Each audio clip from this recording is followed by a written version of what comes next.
Malgré l'ombre des platanes, les appareils photo ont chauffé dur ce week-end. À l'origine de cette affluence, la 17e édition de la Forêt du Livre, avec ses quelques 200 écrivains invités. Danielle avoue ne pas être une boulémique de livres, mais pour rien au monde, elle ne raterait cette grande messe littéraire. Je viens tous les ans, depuis 7 ans, pour voir les people principalement. Moi, j'aime bien Macha Merrill, j'ai vu Christine Bravo. Je viens pour acheter la biographie de Michel Berger qui est écrite par Yves Bigot. Hakim, lui, plus que les livres, ce qui l'intéresse, ce sont les autographes et les images. Ça fait 17 ans et demi, non 17 ans que je viens à la Forêt des Livres pour la chasse à la vedette. Aujourd'hui, je suis arrivé à 1600 personnalités photographiées à mes côtés.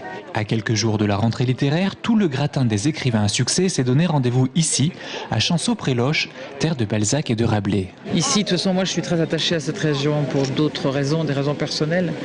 Mais c'est génial, il y a quelque chose de très serein et de très simple et de très humain. Donc pour moi, c'est très important. C'est le rapport avec les lecteurs qui me plaît. C'est mes livres, je les défends.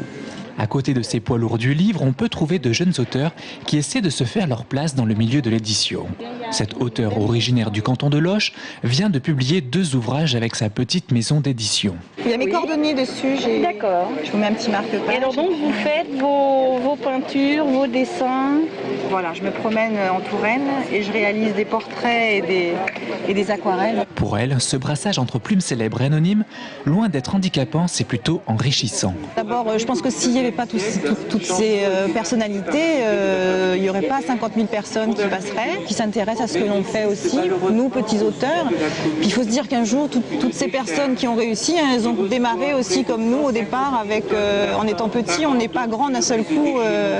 Donc après, je pense qu'il faut savoir se servir justement de ce tremplin, de cette belle vitrine qu'est la Forêt des Livres à Chanceau. Les débuts de cette jeune auteure sont encourageants. Nathalie a déjà reçu un prix pour son premier ouvrage, préfacé par Gonzague Saint-Brice.